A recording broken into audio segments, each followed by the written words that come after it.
Olá, eu sou a Angélica, médica oncologista, pesquisadora e professora da UFMG e presidente do Grupo Brasileiro de Tumores Ginecológicos, o Grupo EVA.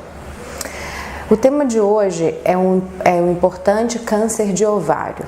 No mundo, são 240 mil novos casos por ano. No Brasil, segundo dados do Ministério da Saúde, para o ano de 2017, são esperados 6 mil novos casos da doença. O câncer de ovário acomete principalmente mulheres na faixa entre 50 e 60 anos de idade. E um grande desafio do câncer de ovário é que não há sintomas específicos e até hoje não há métodos para prevenção e rastreamento específicos do câncer de ovário. Então a mulher deve estar atenta a mudanças no seu corpo. E essas mudanças não são específicas, elas acontecem em outras doenças, daí o diagnóstico é difícil.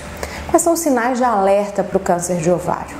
Então, aumento do volume abdominal, uma sensação de empazinamento, alterações do hábito da urina, alterações do ciclo menstrual, às vezes interrompendo a menstruação quando a mulher ainda menstrua, ou mulheres que voltam a sangrar quando já tinham passado da menopausa, são sinais de alerta para o câncer de ovário. Em resumo, se houver uma alteração abdominal que a paciente não consegue explicar e que persista por algumas semanas, ela deve buscar ajuda médica. E câncer de ovário está no diagnóstico diferencial. O tratamento do câncer de ovário, ele tem chance de cura e a taxa de cura ela é maior quando a doença é diagnosticada nos estágios iniciais. O tratamento do câncer de ovário, na maioria das pacientes, envolve o tratamento de cirurgia acompanhado de quimioterapia. A cirurgia do câncer de ovário, ela deve ser feita por especialistas em oncologia, o gineco-oncologista. E ela envolve não só a retirada do útero, das trompas, dos ovários, mas a avaliação de outros pontos do abdômen e da pelve para entender o tamanho da doença, e isso é muito importante na definição do tipo e do tempo de quimioterapia. A quimioterapia habitualmente dura em volta de 5 meses e a maioria das pacientes obtém uma taxa muito alta de controle da doença.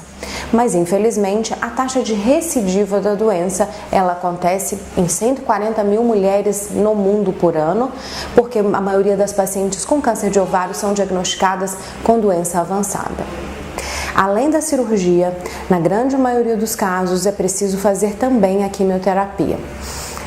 Então, essa combinação de cirurgia com quimioterapia, ela leva a uma taxa de controle da doença muito alta.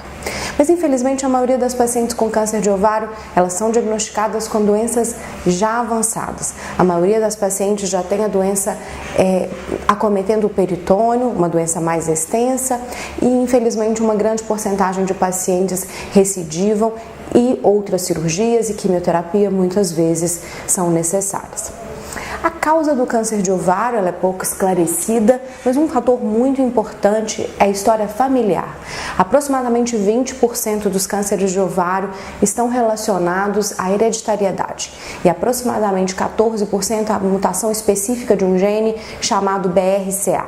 A mutação em um dos genes, BRCA1 ou BRCA2, aumenta significativamente o risco de câncer de ovário, assim como do câncer de mama e de outros cânceres como próstata e pâncreas.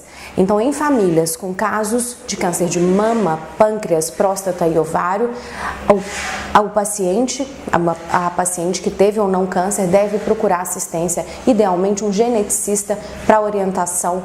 Nesses casos, sim, o rastreamento sistemático com a realização de ultrassom transvaginal intercalado com CA-125 e ressonância das mamas, além de outras intervenções, pode ter impacto na redução da doença.